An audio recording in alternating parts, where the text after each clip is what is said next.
Welcome back, everyone, to section 4.5. We just did the explorations, and now we're going to practice doing a bunch of different problems. And if I can be honest, this is going to be a challenging problem set, but very important for the quiz test and working ahead towards pre-calc, AP Calc, and the SAT. So you're not in for a super easy lesson, but you are in for a very important lesson. So let's get to it and see how much good learning we can get here. I am going to skip around a little bit because I'm going to do the problems in the order that I think makes the most sense. So right now you want to be on page 99 of your student journal. And given what we did on the explorations, I think it makes sense to do number 7 first. So it says for numbers 7 through 10, find the zeros of each function, then sketch the graph of the function. I'll start out by saying that we don't actually have to sketch the graph. We just need to find the zeros. So get your graphing calculator out, and you're going to go to your y equals, and you're going to put that into your y equals. You'll probably pause this video while you do that. Okay, so here is that, and now we need to find the zeros. It looks like it hits the ground, has a zero at -3, and it looks like it has one at 4, and then it looks like it hits the ground at 0. I'm going to go to the table and see if it really does do that.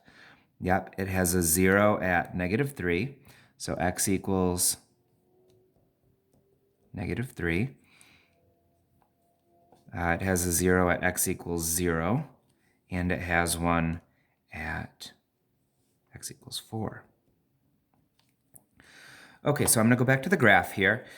We know that if a polynomial is a degree 4 polynomial, we know it has 4 solutions, and we've got 3 here. So let's take a look at this and think about what we just talked about in our exploration, the last video. So here we have one where it's like bouncing off of the x-axis. We know that that means that it has an even number of solutions there. So this one is the one that has 2 solutions. So for x equals 0, next to that, we're going to write that x equals 0 has a multiplicity, M-U-L-T, multiplicity of 2.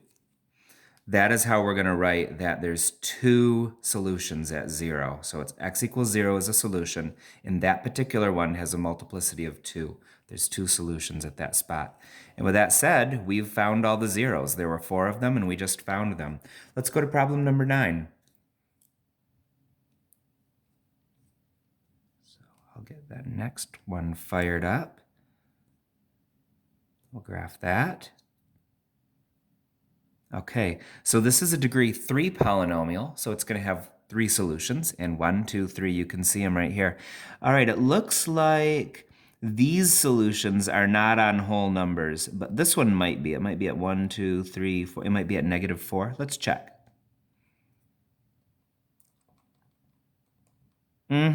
So we know that it has a solution at x equals -4.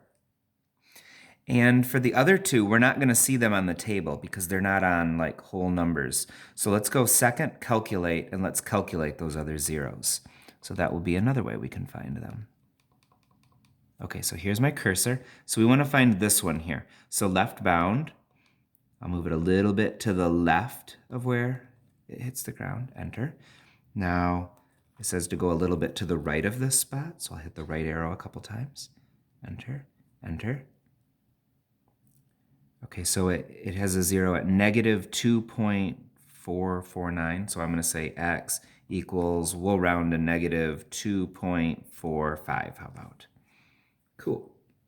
Now, can we point out that this is not exactly the answer? I rounded a little bit there. That'll be important in a little bit when we get to a future problem. Okay, so to second, calculate, because there's one more 0 I have to find. So I'll bring it over here.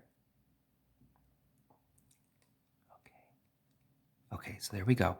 Okay, so first I gotta go a little to the left of this spot. So I gotta go left. Okay, now it's to the left. Enter. Okay, now it's to the right. Enter. Enter a third time. X equals 2.45. All right, so we knew this one had 3 solutions, and I just found them.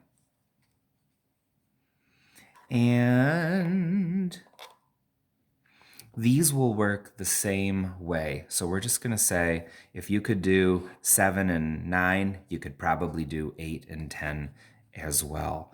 So that would be pretty good there. Why don't we do problem number 4 now, just to do one more. When this happens, when you got some stuff on one side, some on the other, we want to get it all to the same side. So I think I'm just going to add y to the fourth to each side. And then that's going to give me y to the fourth minus 13y squared plus 36. So we could put this into our graphing calculator, and then we'll figure out where those solutions are. And when you put something like this into your graphing calculator, there's not a button for the y's, so you just use the x's. So when you put this into the calculator, you see x to the fourth minus 13. I just used x's there. So that's how you'll do it. Okay, so let's look at a graph of this one. Okay, so it looks like these hit at whole numbers. So I'm not going to do the second calc 0. I'm just going to look at the table. If they're whole numbers, you can usually just find them on the table. Yep. So it has a 0 at x equals negative 3, at x equals negative 2. Oh, there's the others. It has one at x equals 2 and x equals 3. Is that all of them? This is a degree 4 polynomial, so we know it has 4 solutions, and we found 4. All right, so that gives you a little bit of an idea of how we find zeros of a function. Let's go to page 100 right now. And I would like, before we do anything else, I would like us to do problem number 12 together. Find all the real zeros of this one. So we're going to do the exact same thing, but we're going to change something right now. We're going to change the directions to exact real zeros. So let's go, once you fix that and put that word right there, you'll notice that back on this other page, this right here and this right here, these were not exact numbers. We rounded. But what if we didn't want to have a rounded answer? How could we get the exact answer to these? So the graphing calculator isn't going to give us that, as we saw. It'll give us really close. But what if I wanted the exact answer? That's what we're going to figure out how to do on this one. And there will be a time on a quiz or test where you're going to have to give exact answers for these. So we go. So we want to put in, okay, I haven't put this one in yet, so we'll do that together. Okay, so for this one, we want 3x to the fourth, 3x to the fourth, plus 11x to the third, 11x to the third, minus 40x squared,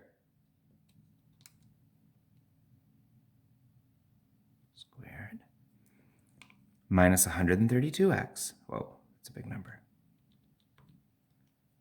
Plus 48. Okay, I'm going to double check my work real quick. 3x to the fourth plus 11x to the third minus 40x squared minus 132x plus 48. Okay, very good. So let's take a look at that one on the graph. Okay, so we know this one hits the ground 4 times, and we see it does that. It hits the ground right here, right here, right here, and right here. The first thing I'm going to do is I'm going to go to the table and see if any of those hit the ground at like a whole number.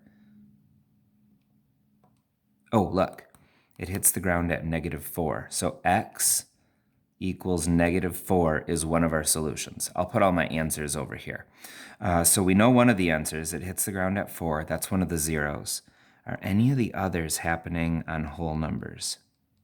Nope.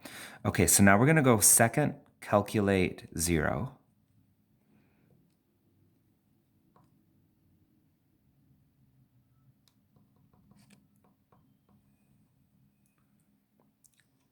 Oh, there we go. So we know there's one at -4. I'm going to try to find this one.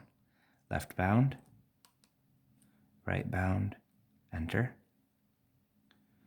-3.464, blah, blah, blah. I can't put that in my answer column because that's not an exact number. Okay, we're going to have to round here.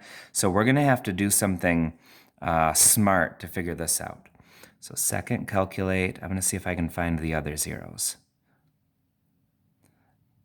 By the way, I just heard my kids'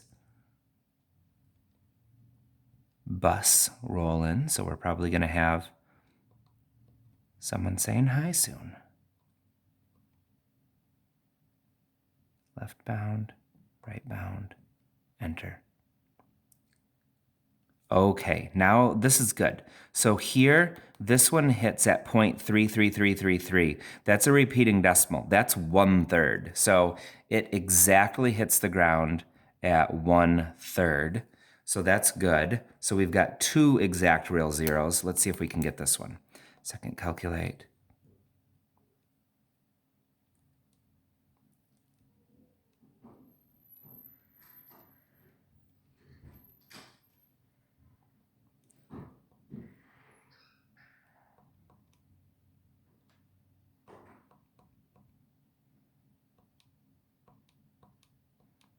My goodness, this is hard to figure out because the numbers get so big so fast. Okay, so it also hits the ground at positive 3.464, and it goes forever. These are the ones we're going to have to do a little work on. And one moment. Look at that, you got a box. Guess what, Avery? Look here, Avery. Avery, look, I'm making a video right now. I'm making a movie. Can you be super quiet until I'm done? Yeah. Okay, do you want to say hi? Hi. All right, very good. I love you. All right, we're back at it. All right, class, here is how we're going to attack this to find these exact numbers. We're going to use our synthetic division that we learned 3 lessons ago. So watch what I'm going to do. I'm going to do synthetic division, and I am going to put a 3 here, an 11 here, a -40, -132, and a 48. And I'm going to put a -4 here. Can I go see if Asher's home? Yes, why don't you go do that? All right, love you, Landon. So we got a 3. That's a good idea. Why don't you go over there and play outside? Oh, thanks, sweetie. Love you, Avery. Love ya. Great news, class. I have the house to myself again. -36. All right, negative times a negative is a positive. I think that's 144. Okay, that would be 8. No, it wouldn't. It'd be 12. And that is -48, and that gives me a 0. So there's a 0 at -4. We already knew that. But the reason that helps us is it lets us take this degree 4 polynomial and turn it into a degree 3 polynomial. So this is 3x to the third minus x squared minus 36x plus 12. Now we also know that 1/3 is a solution. So we're going to put a 1/3 right here. And now we're going to do synthetic division again. 3, -1, -36, 12. You probably have no idea why we're doing this now, but you're going to see in a little bit. So we'll carry the 3 down. All right, 3 times a third is 1. Okay, that's going to make 0. 0 times a third is 0. Add them together, -36. What is 1/3 of -36? That would be -12. Great. We know that it hits the ground at 1/3. All right, now this is where it's going to start getting pretty helpful. So now what we've got here is this used to be x to the third. Now this is 3x squared. I'm going to write that up here. So 3x squared minus 30. There's no x's, so minus 36. All right, let's set that equal to 0 to figure out where these hit the ground. That's going to be those other solutions. All right, now here we go. We can start by adding 36 to each side. So 3x squared equals 36. Now we can divide by 3. So x squared equals 12. Now we can square a root each side. And x equals, whenever you take the square root, it's a plus or minus, right? Plus or minus the square root of 12. Let's go to our calculator right now. Second, quit. Let's put the square root of 12 into our calculator. 3.464. A booyah. We did it. So the exact solutions are -4, 1/3. And then for this, let's see, can we jailbreak 12 at all? 12 is 2 and 6, 2 and 3. So we could pull a 2 out. So the square root of 12 is the same thing as 2 times the square root of 3. So that means for our final answer, we have 2 times the square root of 3, and then it's plus or minus, so also -2 times the square root of 3. And we have found the exact ones for all 4. So if it doesn't ask for exact, you could have just given this, this, this, and this is your answer. And it would have been just like one of these problems. It would have been just like number 9. If they ask for exact values, it's not good enough to just put this. So once you know, so your strategy becomes to find the ones that you do know, and then do synthetic division to make it an easier polynomial to solve. And then you can figure out what the weird ones are. And we just figured that out. So look at us go. I think that's enough for one video. We're going to need to do another video, but I'm going to break it up since they're getting kind of long. Thanks for all your hard work. I'll see you in a bit.